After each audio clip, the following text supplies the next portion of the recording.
Welcome to our 20th episode. Nick Granville in Wellington, myself in Auckland. It's been a while, but we're glad to be here. And Nick, you want to fill us in on what you've been up to? I think you've had some interesting activities of late. Yeah, we played the Taranaki Jazz Club on Sunday night. That was Cool. interesting. With the double drummer group, so I had Stan Bicknell and Darren Mathiasen, Awesome. and I had Leo playing, and those guys were just complete firepower. It was awesome. And it's been busy actually. We're underway for We Will Rock You at the moment. I've recently stopped endorsing Ibanez guitars too, which you know about. I can see Moved on you've from pulled out that, something nice and- today. And I bought a Paul Reed Smith. Amazing. This thing's freaking awesome. Is that a It's a DGT. It's the SE version, which I saw so many people raving about them online, and I thought, I got to just give it a go. Saying they're as good as the core model, but about a fifth of the price. So, Right. And I would agree. It's a beast of a guitar. DGT? Is it a recent purchase? Like 3 weeks ago. Oh, awesome. If that. Congrats. Yeah. So it's still really new. Like Yeah. it's only had one set of strings on it. You know what I mean? I broke my first string today. I haven't broken strings in years. Oh, wow. Mostly because I'm using lighter gauge on this. I've gone to 10 to 42, 10 to 46. That's 46. And I've been using 11 to 49 for the longest time. But I felt with the tremolo, it just Yeah.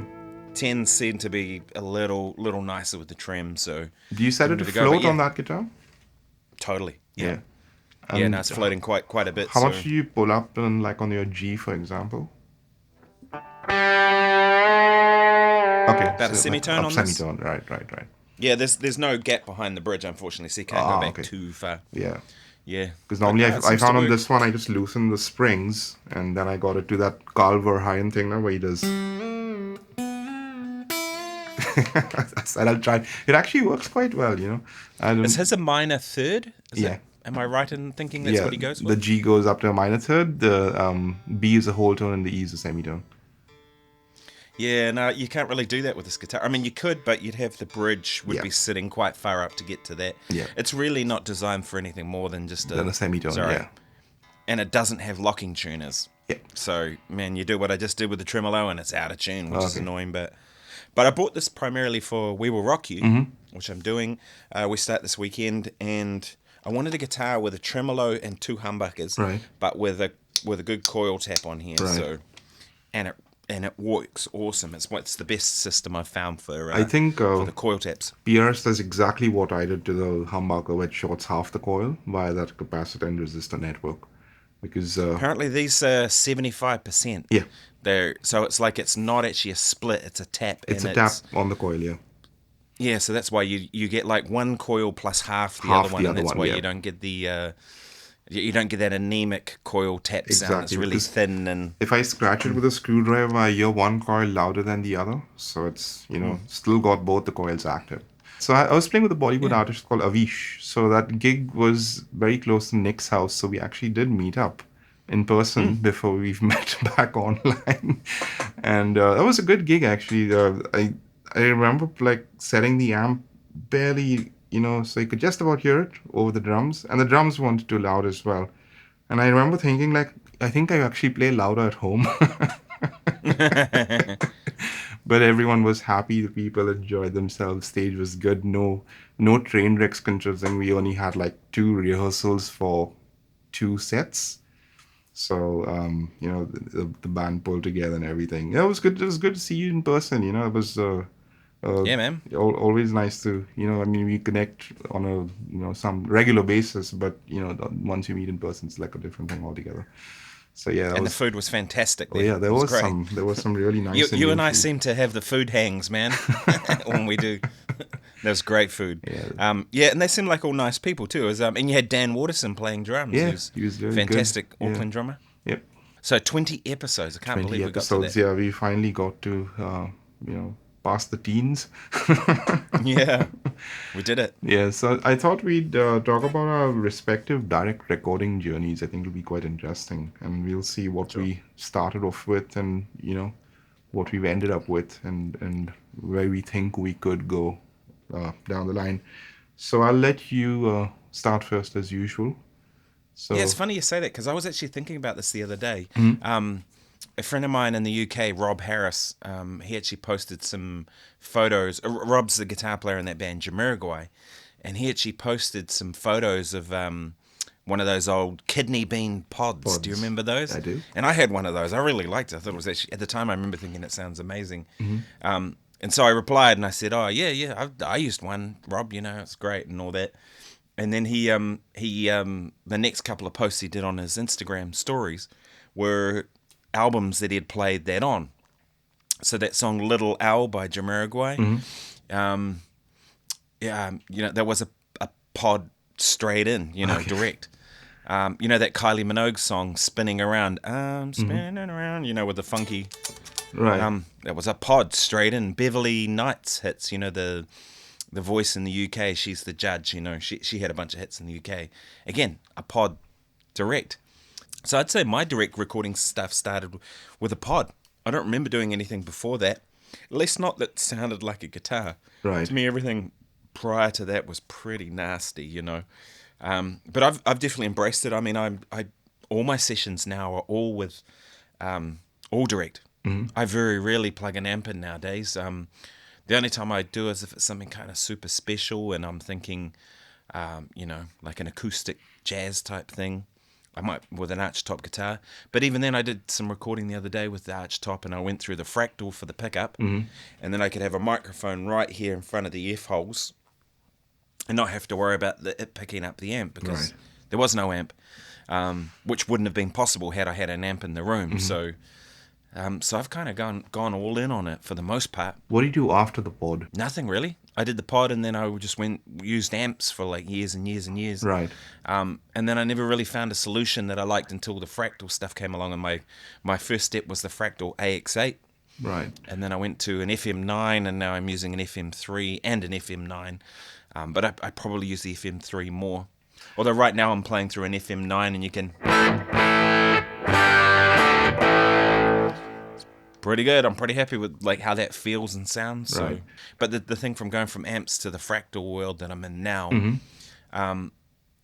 it's 99.9% of the way there. Right. The big thing is the way it feels sometimes, Right. and latency and stuff like that you have to deal with round trips and computers. But I'd be dealing with that with a microphone on an amp anyway. When you were miking the amp, were you monitoring the amp on headphones, or how were you doing it?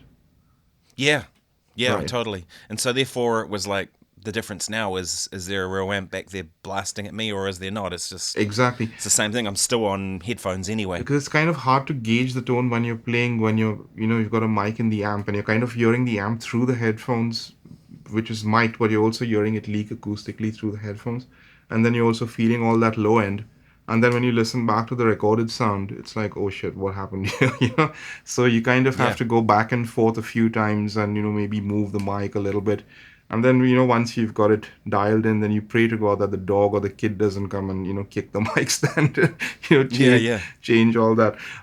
Then you notice like, mic preamps make a difference as well, and Yep, and where you place the microphone where you place is the so mic, critical. all that stuff, the little gain adjustments or whatever, gain staging. Phase, if you're going to use more than one mic, yeah, totally. Yeah. I find what I used to do, and it's changed my whole workflow, but my workflow back in the day was I would always record a little bit, like 10 seconds worth, and then listen to that, because then you didn't have the amp blaring and sort of muddying up what you're actually hearing. Exactly. And then I'd make adjustments, and then I'd have to record a little bit now. Whereas the big thing now with going direct via modelers, which is what I do most of the time, I don't even need headphones. It comes straight out of my studio speakers, and I know exactly what I'm hearing is what I'm going to get. Have you ever had like your amp in the control room, and then you had like a speaker cable going to another cabin, an ISO room, and that was mic'd? So you only heard the mic'd up sound on the studio monitors, for example. Have you ever had that?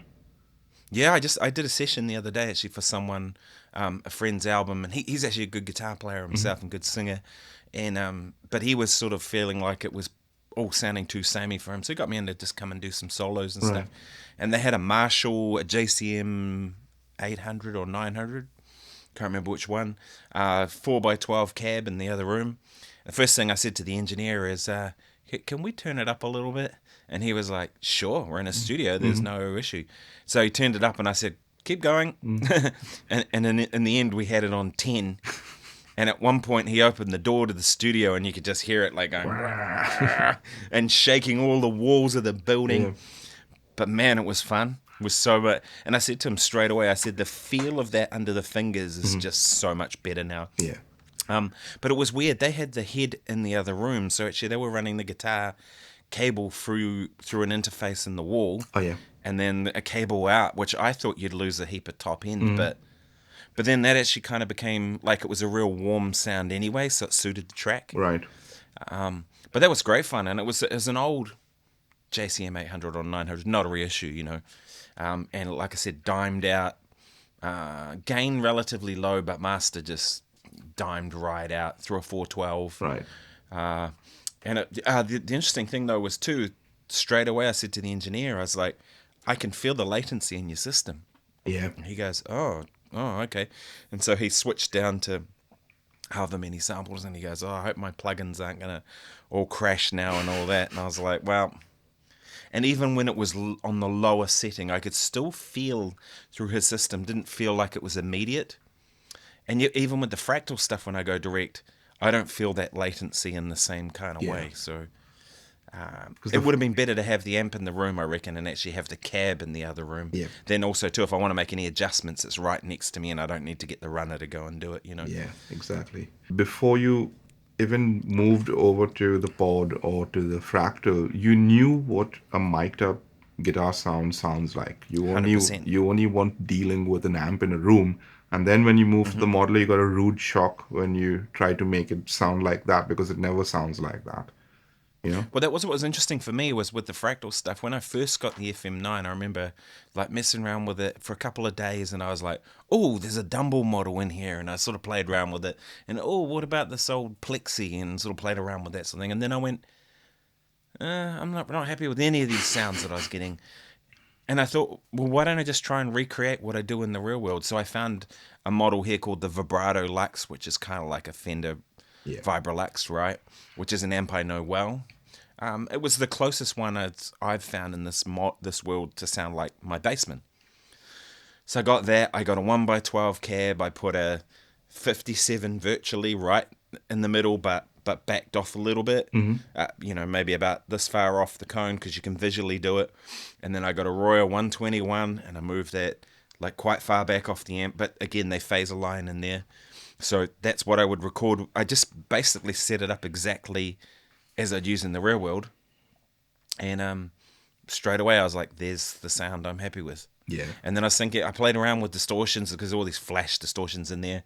And I ended up with the BB preamp, which is one I've used for over 10 years now, and I know it, and an ST9 and a blues driver and some of the, forget the flash stuff, just the ones that I'm OCD, you know what I mean? I'm comfortable. Zen Drive. So I kind of did those and used the models of those and set up the delays in the same kind of way and the reverbs. And that's it. And now I've got one setting I pretty much use for everything unless I need something very specific. But even then for We Will Rock You that's coming up, I'm playing direct in there. They don't allow amps on stage Right. for those shows, unfortunately.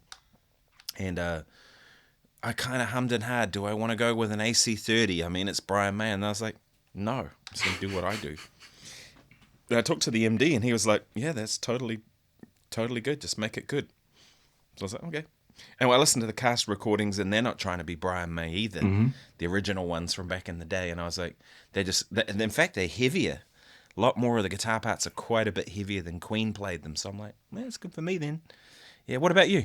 What about your journey through this stuff? I've had some interesting experiments. So, the very first time I actually recorded guitar, I remember my granddad had given me a Walkman that had an external mic input, and my dad had this old AKG condenser mic.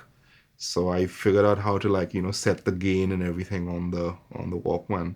And I heard that because I'd seen some video, I think it was Chuck Berry, and he had this stack of Fender heads with 4x12s, and there was a mic on the cab. And I asked my dad, why is there a mic on the speaker cab?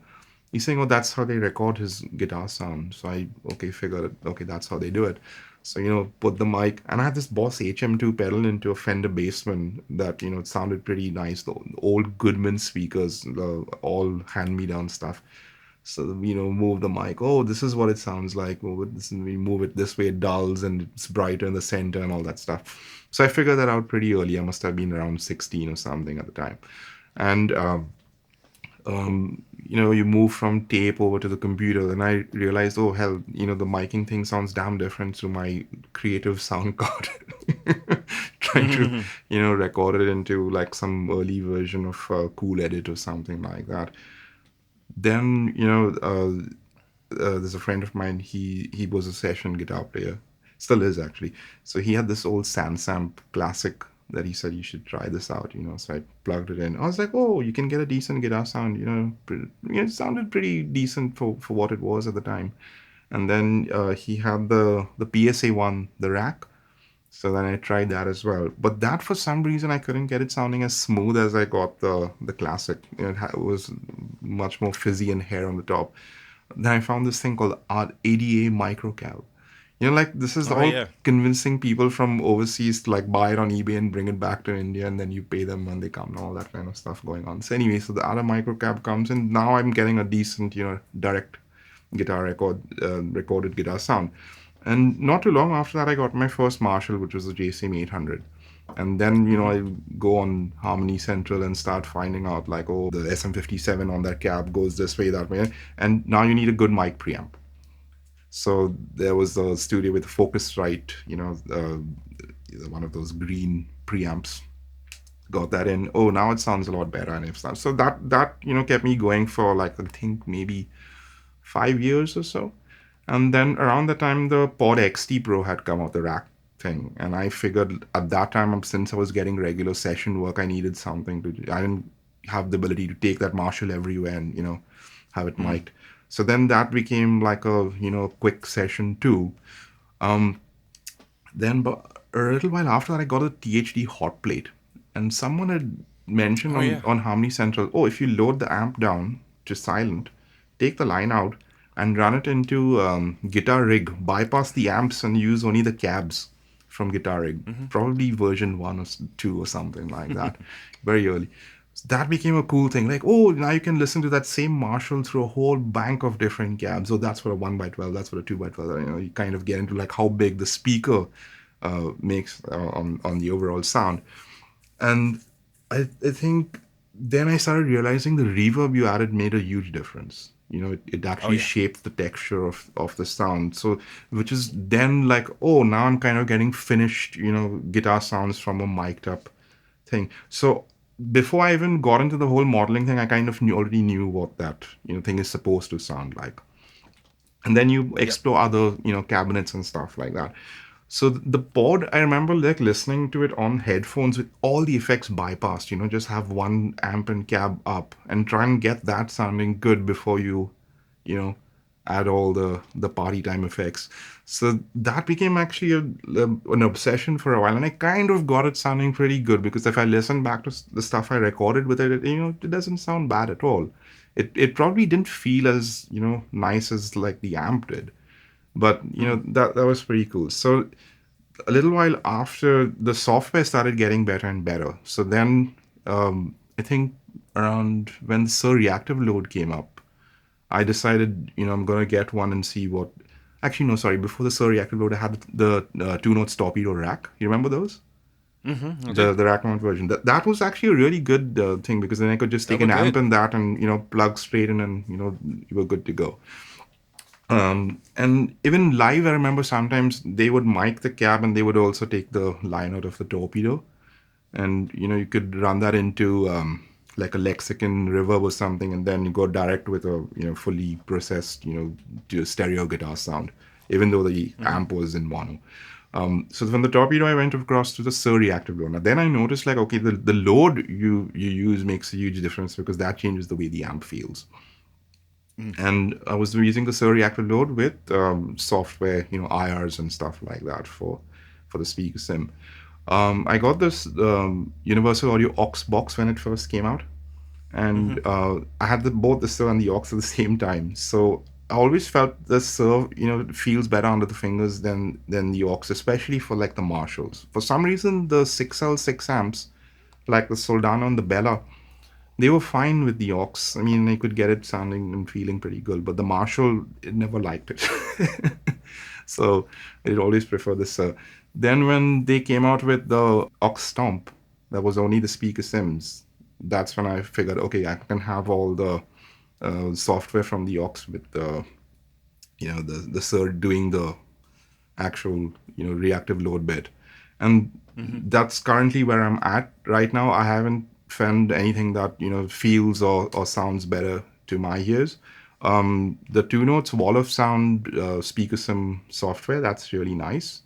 Mm-hmm. And neural amp modeler, just the amp models on that, they feel and they clean up really nicely. So if I was doing a completely software thing, I'd be using the amps from neural amp modeler and the cabs from, the Two Notes thing. I kind of wish the aux was available as a plugin, but you know Mm. it is what it is. Come to think of it, I actually just remembered when you when you said that there was actually two things I missed out in my whole process. Mm-hmm. My very first way that I recorded direct was we had a home stereo system, one of those ones that was, you had the amplifier in one component, the tape deck in another component, the record player in another component, but the amplifier stage of it had a microphone in. And I remembered that if you, when I first started recording, I don't think I even owned an amp then. I was like maybe 12, like a little kid. That if I plugged my guitar in there and I jacked up the mic level as high as I could get it, I could record onto tape. So that was probably my first direct recording. And it sounded like ass. It really sounded bad. There was more hiss than there was guitar. But I thought it was so cool that I could actually record my guitar. Yeah. And, at the time, I think the extent of what I could play was that sort of stuff, you know what Right. I mean? Like very basic riffs. But that was my first direct recording. And actually, between the pod and the Fractal World, there was one other thing that I went to, and you reminded me of it when you said it. I remember going to get one of those Mesa Boogie cab clones Mm-hmm. when they first came out. The pre-IR version, the one that was, Yeah, I remember that. very basic. And you couldn't get them in New Zealand. And I remember talking to a certain music shop who shall remain nameless, but let's just say part of their title is something shop. And maybe it's a style of music shop. Yes. Um, but I talked to them about it, and they were like, "Nah, man, we're not getting one in." And I'm like, "Well, I'll pay for it." And they're like, "No, we're just not going to. It's not worth us getting it in." And I'm like, "Oh, all right then."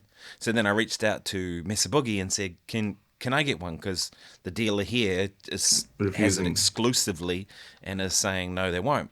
Mesa Boogie said, "Well, we can't send you one because they have the exclusive right over it." And I'm like, so I happened to be in Hong Kong with some friends, and they said, "Oh, do you want to go and see this music shop?" I think it was called Tom Tom Lee Lee. or something like Yeah, that. it's an awesome show. Yeah, and his the guy I was with, his wife, is from Hong Kong, so she speaks the language really well.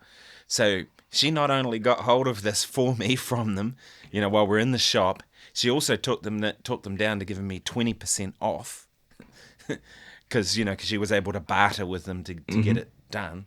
And I walked out with a Mr. Boogie cab clone, and so I used that. And I used to use I had an old Bandmaster head from 1969, one of the Fender ones. And that's an amp I should never have sold. I Yeah. actually sold it to a student, and then he sold it back to me, Right. and then I sold it to someone else, and it was sort of it was getting to the point where it needed recapped and it needed like some money spent on it. I didn't have the money at the time, but Yeah. so I ended up selling it, and I never should have. But every time I sold it, I always sold it for the money I paid for it, and then I bought it back for the same price I sold it for, so it essentially cost me nothing. But I used to run that amp into the Mesa Boogie cab clone, and that had a DI out, and did a lot of stuff with that. It was really, really pretty good. But then they came out with an IR version, Right. and I never got that. But I sold the cab clone when we moved to Europe, because I was like, I'm just going to go all in on the fractal stuff, and that's when I Right. got the AX8, and we were going to Europe, and I thought, I don't want to deal with all the stuff, and I needed to raise money to travel around Europe for as long as we could. Mm-hmm. But I think when IRs came into all that technology, that's when the whole game really changed, Mm-hmm. because the whole thing felt and sounded more accurate to the real things, I think. Because you're right. It's the space that things are in. You were talking about reverb. Yep. Reverb is the thing that makes it feel right. Like you never play an amp in a bone dry room with no reverb. There's Yeah. always some Something. reflection, something, And I think that's where IIs come into it because they're modeling all of that sort of stuff to, or capturing it, I should say, to apply it to it. Yeah. Yeah. No, I was gonna say the IR stuff. There was this Python video. I think where he demoed the Sir reactive load, and then he compared the same amp with the cab, and then he shot an IR of that cab, and then he compared the two. I couldn't hear any difference, discernibly. So I was like, oh, Yeah. this is a good solution then. And the thing is, at least for me, while using the actual amps, it's twofold. One is I feel happy. It's actually three. Two, they heat the room in winter. The third one, it just feels a bit natural under your fingers, and it's nice to just go and turn a knob if you need to, though it's Totally. already set, but at least I have a visual representation at any time. I can just look and say, okay, that's where my treble's at. Do I need a little more? Do I need a little less? That sort of thing. And But that's important, isn't it? Like you've got the way it's like even if like, I've heard people say I remember having a discussion with this guy once. He said to me, "Oh, you can't hear the difference between a modeler and an amp." And I remember saying I said to him, "Well, I can." And he looked at me funny, and I was like, "I've got a basement. I can tell you now, they don't sound 100%. They're pretty close, but there's something about it." And I remember afterwards thinking, it doesn't matter whether he can hear the difference or not. It's what it sounds like to me, the player. Because the way I hear it and feel it makes me play a certain way. And same thing for you, right? You having a real amp behind you in a certain way makes you play a certain way. And that's what you're trying to capture, isn't it? yeah, The playing. I mean, there's one thing I think which they have gotten better. They used to be horrible. Like when you turn your guitar volume down on an actual amp, it actually linearly goes down to silence. On the modelers, it used to be like the moment you went down past a certain point, it just got a very hashy sounding. Like it almost like it didn't get enough data. It wasn't getting like the full bit rate or whatever. So that used to be really annoying. That neural amp modeler, it kind of does that the best, at least from my experience. Like just turning down the input into the modeler.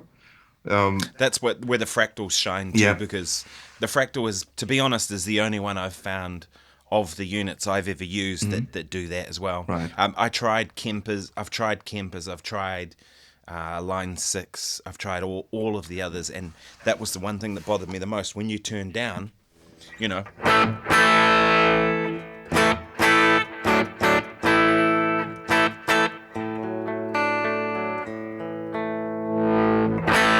you couldn't do that. It Yeah. just didn't. None of the others worked. But I couldn't get the neural amp modeler to work on my system, and it's still. I Yeah. tried a couple of other times since then. I still haven't been able to get it to. But I know you've said it's been really good, and I've seen people raving Yeah, I about mean it. it's free. You can't really fault it, and even I'd put it against a lot of the paid plugins as well, including the namesake. So the IRs now, on the other hand, the problem I have with IRs is mainly because of the option anxiety. You know, you can have like your favorite IR, but now the moment you decide, oh, I'm just going to move the mic a little bit, or that sort of thing, that's like you have to go through a few other ones. It's like just a static thing that can't be moved. At least now with the Axe, and I think even the Helix, you can actually have a visual representation and move the Yeah. mic. There's another nice software called Miko, Mikko, and that sounds really good as just a cab sim. That's all it does. But it's basically got like a whole bunch of different IRs, and when you move the mics, it's actually selecting. It's going through a bunch of different IRs. So you can move it in any direction. Because normally most of the guys, they just give you the ability to move the mic this way and this way. Here it lets you go this way, this way, this way. You can tilt it, in any, and it's just scanning through a whole one. It's pretty nicely done. So just a shout out to them. That there's a cool product there. Two That's notes wall of great. sound. That those Friedman cabs, man, they sound so nice. I have to say. So that's worth checking out. For me, workflow wise, this aux stomp is straight inline. There's no discernible latency, and it's not software run. So once it's tracked, it's tracked. You know, it goes in as it is. I mean, I still wish they would do the plug-in version of it. That would improve my workflow considerably. But just the room stuff and all that's on it, you kind of track it in as a complete guitar sound, and then all you have to add is a bit of reverb, and you know you're Yeah, well, good to one of the go. big ones with Fractal was they still have the original IRs, and you can see the lists and lists of them. But then they have what they call Dynacabs, which is still IR based, but it's a visual representation where you can actually move the microphone where you Yeah, want in all kinds of ways. And that the big one I found with most of them is they don't have the off axis of the microphone. You yeah. know, where you tilt it, but I don't remember ever liking that on a real amp, unless I did it by accident and then you found something kind of cool. But generally, that wasn't what we were going for. Apparently, the Andy Jones trick used to take two SM57s. One was directly on the center, and one was at the center but 45 degrees, off Ah, to this guy. And then you would just control the blend. Because one you're getting a warm one and one you're getting a cutting one. So you need more treble, or you push right. the center one up, or you need it warm, or push the other one up, that sort of thing. So I've tried it once. I can't say that, generally I find two mics sometimes problematic. Just one mic Phase. is, yeah, Yeah. is like all you want, 157 and done. That's what I always find with the classic Royer and the 57 blend, that's so common because the best place to have a 57 is right hard on the cone, or right hard on the grill cloth, I should say, because 57s don't have a lot of bottom end. So that you get more bottom end by the proximity of having it Exactly. super close, Yeah. right? But then a 121 has lots of bottom end, the Royer, so you want to back that off.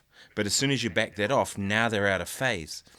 So the only way to really make the two mics work is to have them about, I don't know, a foot off the amp, and then the 57's not in its ideal place anymore. So it's sort of, Yeah.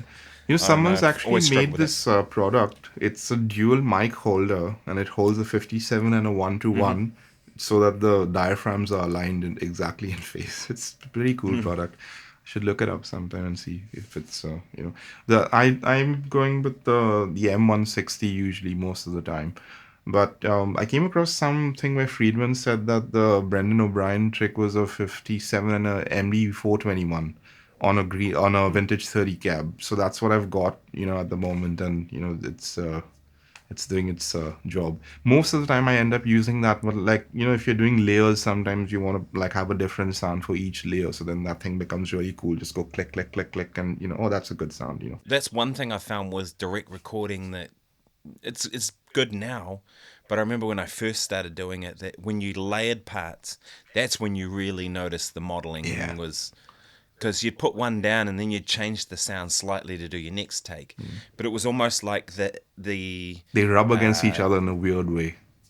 yeah, and the issues that modelers have compounded with every more track, the more tracks you put on, Yeah. and whereas a real amp was the other way around, the more tracks you put on, the bigger it got, and the fuller it got, and the Yeah. the more exciting it got. So, but that's changed now with the stuff I think, especially with more as IRs have gotten better and all Yeah. that stuff. I used to combat that by filtering each track differently. Like especially all Mm, that hashy top end, if you just filter everything down to like 8 kilohertz or something, you get rid of all that. Then they start sitting a little better, with each other. yeah, When that weird top end shit starts rubbing against each other, man, it just sounds horrendous. So it's we're living in a good time, I think, for some of the best guitar sounds I've ever gotten, and it's come to a point now where I can listen to it and said, okay, now if anything is the matter, I just need to practice more. yeah, yeah. I can't blame the gear anymore because the gear's Can't too good. you can't blame the It's gear. funny though. I had a student the other day come around for this kid came around for a lesson. He's 14. He's a gun guitar player. James is his name, and James was he's talking about getting a fractal, and I think he's got like a practice amp, and yet his generation are just leaping in on that sort of stuff. You know what I mean? And because they've grown up with that.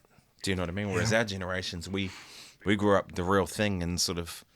I think both have advantages, but they yes, it'll be interesting. It's like his generation don't even know, never used tapes, Yeah.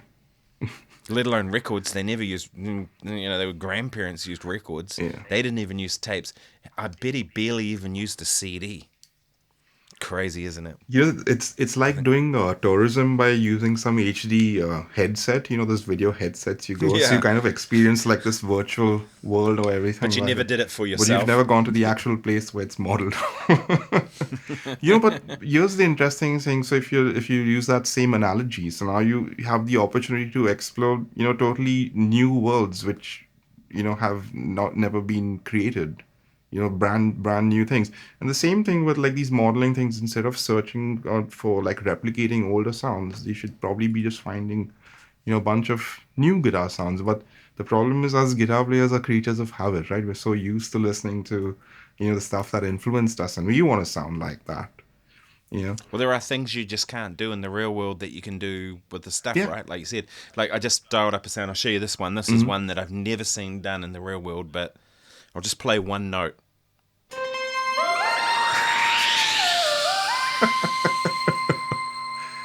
Yeah, Someone programmed it to do all those different pitches, from the same.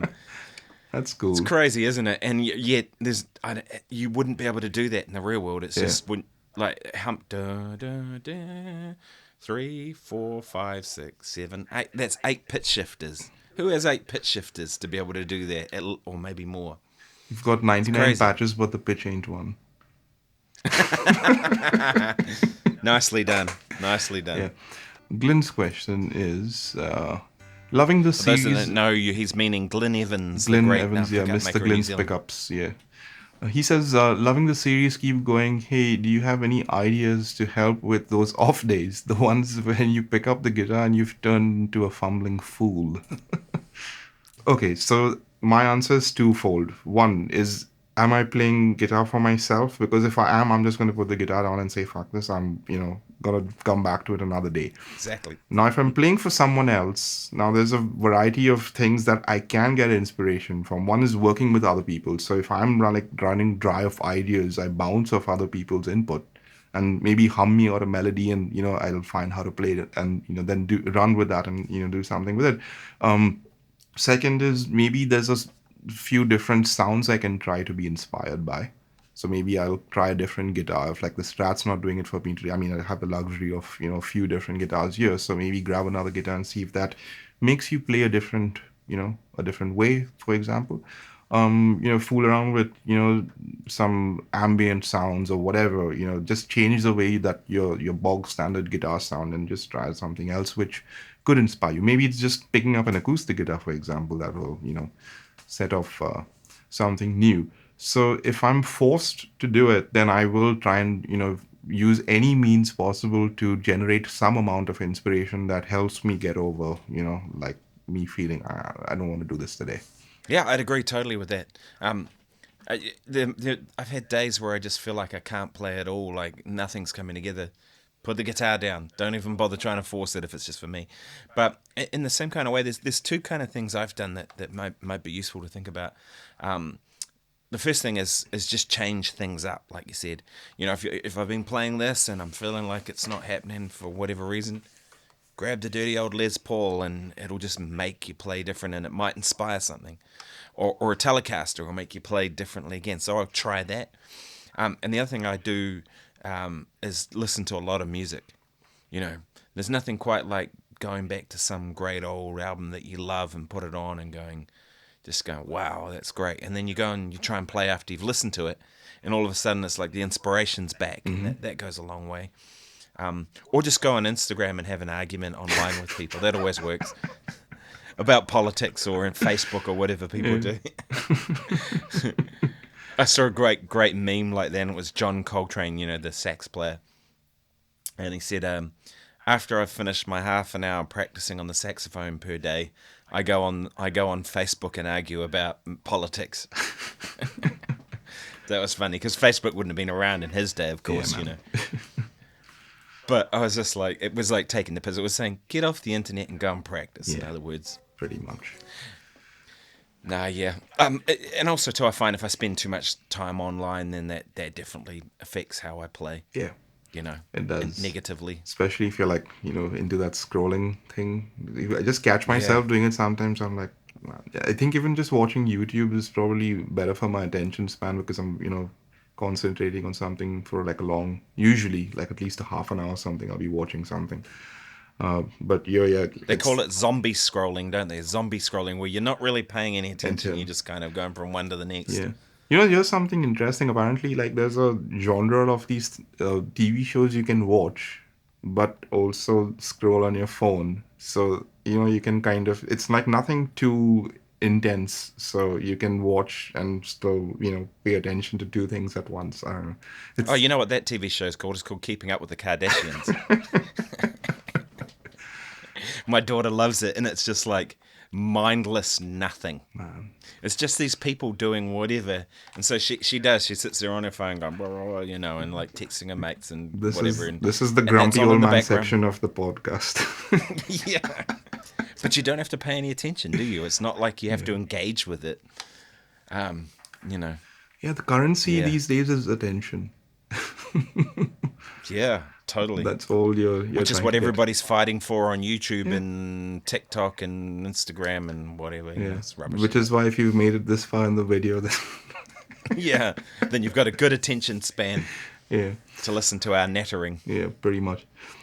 Speaking Yeah, of which, we'll close with the loner. yeah, we'll close with this. I was talking to you about it earlier. So it's a Gary Moore song called "The Loner."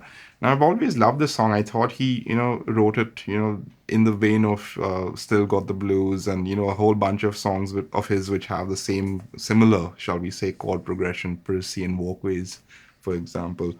But it turns out it was written by this guy called Max Milligan, who was the keyboard player on a couple of very influential Jeff Beck albums, like uh, what's it called? The one before Wired, Blow by Blow. Blow by Blow and Wired, I think both had Max on it. So he Hmm. wrote it like as a tribute to Jeff, and the guitar player on that was Clem Clemson, a UK guitar player, session guy. And I think he also played with Humble Pie at some point.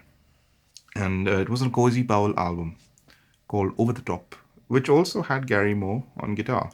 So he probably heard that song and he said, okay, this would be cool. So then he added, you know, a section in the middle.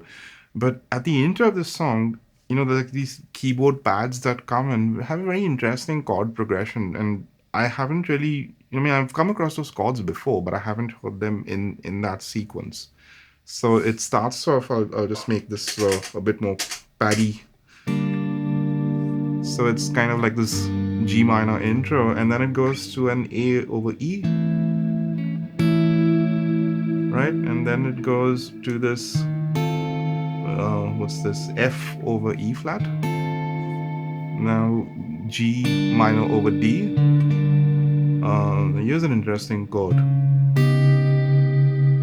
So that's basically like C sharp or D flat 9 with that Sharp 11. flattened, yeah, Sharp 11. yeah. Yep. Now you've got this one here, which is B flat over C. Then it goes to A over B. And then a similar chord like that one, it's, you know, the B Sharp flat 11. sharp 11 and E7 and goes into F major 7th, E minor, and it comes to rest on the D sus thing. You know, this chord again is quite, you know, unique. And the thing is, I always thought, like, I've come across this chord before, and I had a song called "Ode to a Rainy Day" where the chord sequence went, which you would normally hear it as an augmented, right? But for some reason, the bass went to a C because it was like descending. So this chord, when I heard it, I said, this chord sounds super familiar. I can't really place it where I've heard it before. And then I trace it back to, that's where I, you know, first probably heard it from. So I think it may have been Well, you like a, probably the first place you heard it was Take the A Train. correct. It's got a You similar, know, because I remember you saying that was one of yeah, your favorite tunes when you were a kid, yep. right? Oh, that's what it is So again. that, Okay.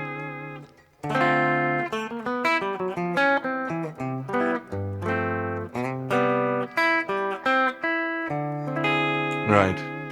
right? And so it's got that familiar kind of thing probably to you and you probably subconsciously heard it with Take the A Train, didn't even know, right? Probably. And then now you're hearing it in all these other places and going, wow, that's super cool. Yeah. And I mean, it's cool to like find these cool chords in standard rock songs, because normally you're just used to like straight up diatonic fare, and then suddenly you hear all these extra inversions, and like, oh, that makes your ear kind. And there's also a little bit of voice leading, I think, in this when he goes to. I was going to say that's probably how he came to that Yeah, voicing. it's just like Was this voice descent. And the thing is, what makes it flow is like there's always one note that's in common with the previous one, or it's moving down linearly, like when you go from this, just that move to. You know the scale sound to use over there? It's quite an easy one to do. So say you did it in D flat, like you played. Yeah. This, right? I'll get a cleaner sound. So if you think Mixolydian, right, major scale with a flat 7, Right. but you want to raise the fourth, so it's really Lydian dominant. Right. So 1, 2, 3, sharp 4, Right. 5, 6, flat 7, up. So But a real easy way for anyone listening to get to that is if you're in D flat, go up a fifth and play the melodic minor up a fifth. Oh, okay. And that's how you get there without really even having to think about it. And that's what I like, right? I don't want to have to think too much, right? So whenever I see that chord, I go up a fifth and I just play the melodic minor, and there you go.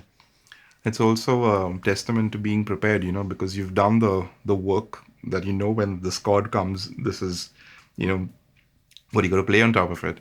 And for me, like, just knowing the chords made the whole playing the lead bit a lot easier, because then I wasn't like second guessing, oh, is he bending into it from here or whatever. I knew the actual intervals of how much vibrato and where to start the bend in from, or the whammy bar, he uses that a lot, and I always struggled with it. And then once I kind of grasped the chord progression, it became it follows that because of this he's using these notes. Well, and the connection with Jeff Beck makes sense too, because Jeff Beck was right into that kind of jazz harmony stuff. I mean, Goodbye Pork Pie that he recorded, the Mingus tune was very much that. But I mean, an interesting band in that kind of sense that used that chord too was the Little River Band. Do you remember that song Reminiscing that they did? Mm-hmm.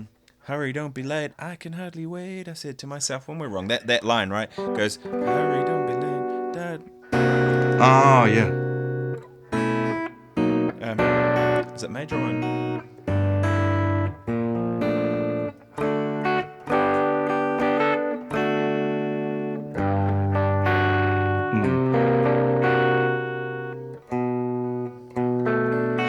And it worked because it kept the common tone on the top, right? G major with an F sharp on the top, and then a C7 sharp 11 with the F sharp on the top. Right. Yeah, that also sounds a little bit like, when then Stairway, the last bit. Oh no, it's not actually. It doesn't have the sevens, right? It's just the straight up. No, it's a major. It's a Lydian. Yeah. It's still a Lydian chord, but it's not a dominant. Yeah, it's more like a D over C kind of a thing. 11. Something like that. Which basically is like a D over a C chord, isn't it? Yeah. Whereas. Yeah, the seventh makes all the difference. Yeah. Yeah. Interesting. It's a cool sound. I like that. I like that sound. Someone pointed out the other day too. I did a gig with this harp player, Neil Billington, and his partner Cindy came and played a song with him, and they played "Still Got the Blues." Mm-hmm. And she did it. She didn't do it like Gary Moore. She did it kind of like piano ballad type style with Neil playing harp on it. But they mentioned afterwards, it's essentially just Autumn Leaves. It is, yeah. The jazz standard. And I hadn't even, I'd never thought about that. It's like,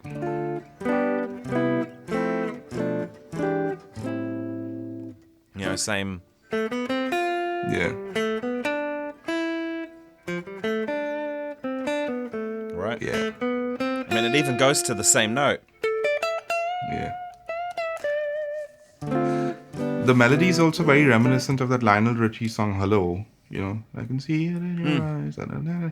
So, people have always mentioned, oh, that sound like that, sound okay. Have you seen that Foo Fighters movie, Studio 666?